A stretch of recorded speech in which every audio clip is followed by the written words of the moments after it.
Welcome, തൈമനാണ്. ഈ video antibiotics video സീരീസിൽ നമ്മൾ ക്ലോറാംഫെനിക്കോൾ വിഭാഗം മരുന്നുകളെ കുറിച്ചിട്ട്. സോ ഫസ്റ്റ് പോയിന്റ് നമുക്ക് പറയാനുള്ളത് ഇതൊരു പഴയ മരുന്നാണ്, ഓൾഡ് മെഡിസിൻ ആണ്. നേരത്തെ ഇത് ക്ലോറോമൈസിറ്റിൻ എന്ന പേരിലാണ് ഇത് ആദ്യമായിട്ടൊക്കെ വന്നത്. സ്ട്രെപ്റ്റോമൈസസ് വെനിസ്യൂലേ അതിൽ നിന്നാണ് നമുക്ക് ആദ്യം ലഭിച്ചിരുന്നത്. ഇതിന്റെ സ്ട്രക്ചർ വളരെ സിമ്പിളാണ്, വെരി സിമ്പിളാണ്. സോ നമ്മൾ അതിനെ സിന്തറ്റിക് ആയിട്ട് വളരെ വെരി ലോ കോസ്റ്റിൽ നമ്മൾ ഉണ്ടാക്കിയെടുത്തു. സോ ഇപ്പോൾ ഇത് സിന്തറ്റിക് ആയിട്ടുള്ളതാണ് അവൈലബിൾ ആയിട്ടുള്ളത്. സിന്തറ്റിക് ആണ്, ആന്റി മൈക്രോബിയലാണ്. സോ പഴയ മരുന്നാണ്, ഇപ്പോൾ ഉപയോഗം കുറവാണ്. ആൻഡ് ഈ ഗ്രൂപ്പിൽപ്പെട്ട, ഇത് ഗ്രൂപ്പായിട്ടാണ് ഞാൻ പറയുന്നത്, ഈ ഗ്രൂപ്പിൽപ്പെട്ട പ്രധാനപ്പെട്ട മരുന്ന് ക്ലോറാംഫെനിക്കോൾ തന്നെയാണ്. ദെൻ പിന്നെയുള്ളത് അസിഡാംഫെനിക്കോൾ എന്ന് പറയുന്ന ഒരു മരുന്നുണ്ടായിരുന്നു. ചിലത് എഫൈലാണ് തുടങ്ങുക, ഫെനിക്കോൾ.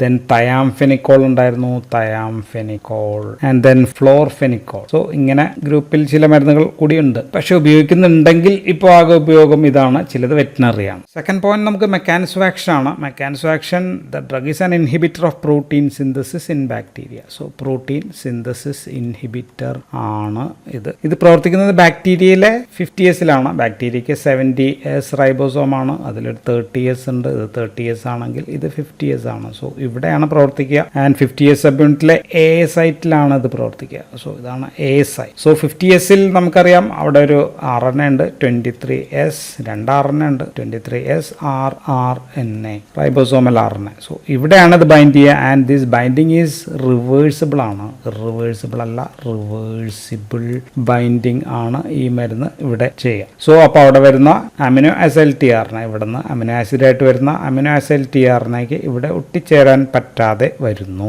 ആൻഡ് ഇങ്ങനെ സാധാരണ രീതിയിൽ ഇങ്ങനെ ഒട്ടിച്ചേർന്ന് കഴിഞ്ഞാൽ റൈബോസോമിലെ പെപ്റ്റിഡൈൽ ട്രാൻസ്ഫറേസ് എന്ന് പറയുന്ന എൻസൈം ഉണ്ട്. സോ ഇവിടെ ഒരു എ സൈറ്റ്, ഇതൊരു പി സൈറ്റ് ആണ്, നമുക്കറിയാം. ഇവിടത്തേക്ക് ഇത് കൊണ്ടുവന്ന് പിടിപ്പിക്കണം. അതിനെ നമ്മൾ പറയുക റൈബോസോമൽ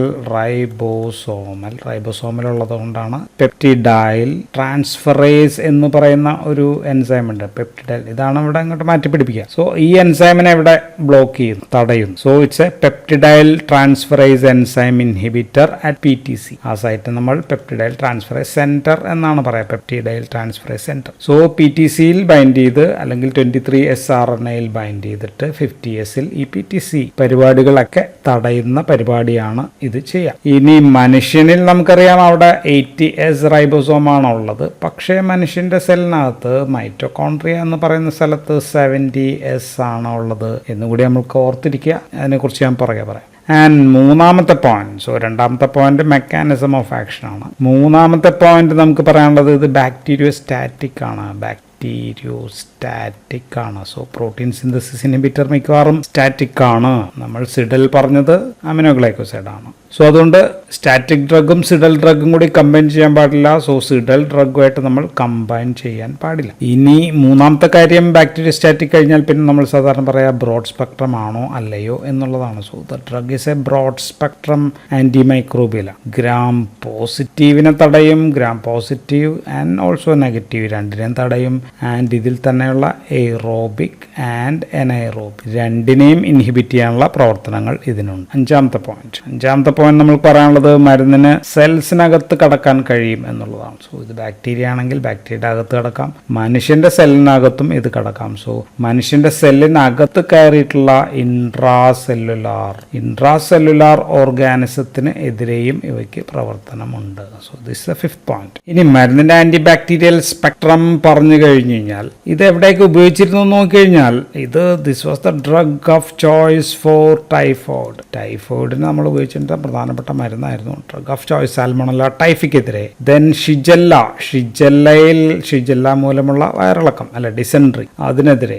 ദെൻ സ്യൂഡോമോണാസ്, അതിനെതിരെയൊക്കെ ഡ്രഗ് ഓഫ് ചോയ്സ് ആയിരുന്നു ക്ലോറാംഫെനിക്കോൾ ആയിരുന്നു എന്നാണ് ഞാൻ പറഞ്ഞത്. സോ ഇതെല്ലാം എൻറ്ററോബാക്ടീരിയേസി വിഭാഗത്തിൽപ്പെട്ട ബാക്ടീരിയകളാണ്. പക്ഷെ ഇപ്പോൾ ഇതെല്ലാം റെസിസ്റ്റന്റ് ആണ്.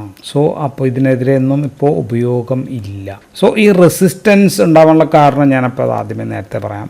സോ ഇത് കാരണം ബാക്ടീരിയകൾ ഈ മരുന്നിനെതിരെ ഉണ്ടാക്കിയ കാറ്റ് എന്ന് പറഞ്ഞു കഴിഞ്ഞാൽ chloramphenicol acyl transferase. So chloramphenicol acyl transferase എന്ന് പറയുന്ന ഒരു എൻസൈം ബാക്ടീരിയ ഉണ്ടാക്കിയിട്ട് ഇതിനെ ഡീഗ്രേഡ് ചെയ്തു. സോ എൻസൈമാറ്റിക് ഡീഗ്രഡേഷൻ വഴി മരുന്ന് നശിക്കാൻ തുടങ്ങിയപ്പോഴാണ് ബാക്ടീരിയകൾ റെസിസ്റ്റന്റ് ആയത്. സോ ഇതാണ് റെസിസ്റ്റൻസിന് കാരണം. സോ ഇതിനൊക്കെതിരെ ഉപയോഗിച്ചിരുന്നു, അപ്പോൾ ഇതിനെതിരെ ഒന്നും പ്രവർത്തനമില്ല. അപ്പോൾ പിന്നെ ഇപ്പോൾ എവിടെയാണ് പ്രവർത്തിക്കുക? So that's the 7th point. അപ്പോൾ ഇത് 6ാമത്തെ പോയിന്റ് ആയിരുന്നു. മരുന്ന് ഓറൽ കൊടുത്താലും IV കൊടുത്താലും it can cross blood brain barrier. IV ആയിട്ട് ക്ലോറാംഫെനിക്കോൾ പാൽമിറ്റേറ്റ് ആണെന്ന് തോന്നുന്നു. ബ്ലഡ് ബ്രെയിൻ ബാരിയർ ക്രോസ് ചെയ്യാനായിട്ട് പറ്റും. So CSF penetration is high. നല്ല പെനിട്രേഷൻ ഉണ്ട്. So this can be used in empirical എന്ന് വെച്ചാൽ എന്താ? എംപെരിക്കൽ മീൻസ് നമുക്ക് ഏതാണ് ഓർഗാനിസം എന്നറിയില്ല.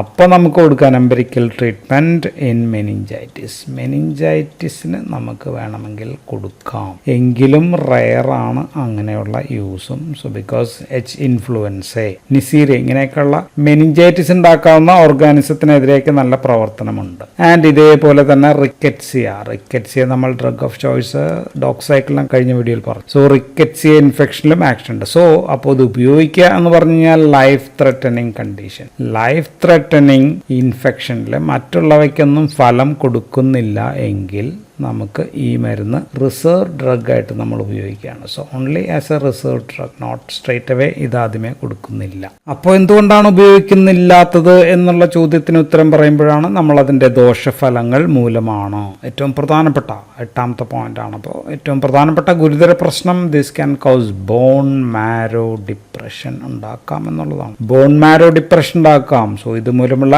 എപ്ലാസ്റ്റിക് അനീമിയ ആണ് പ്രശ്നം. സോ ഇത് രണ്ട് രീതിയിലുണ്ടാകാം. This bone marrow depression can be of one is dose related ആയിട്ടുണ്ടാകാം, ഉപയോഗിക്കുന്ന അളവുമായിട്ട് ബന്ധപ്പെട്ടിട്ട്. ഉദാഹരണം 23-25 മൈക്രോഗ്രാം പെർ ml കൂടുതൽ ശരീരത്തിൽ കുറച്ച് നാൾ തുടർച്ചയായിട്ടുണ്ടെങ്കിൽ അപ്പോൾ ഉണ്ടാകുന്ന പ്രശ്നമാണ്. അപ്പോൾ അനീമിയ ഉണ്ടാകാം, ലൂക്കോപീനിയ ഉണ്ടാകാം, ദെൻ ത്രോംബോസൈറ്റോപീനിയ ഉണ്ടാകാം, പാൻസൈറ്റോപീനിയ. സോ എല്ലാത്തിനെയും ബ്ലഡ് ലെവൽസ്, അനീമിയ എന്ന് വെച്ചാൽ RBC കുറയലാണ്, ലൂക്കോപീനിയ WBC കുറയലാണ്, ഇത് പ്ലേറ്റ്ലെറ്റ്, ഇതെല്ലാം കൂടി കുറയലാണ്.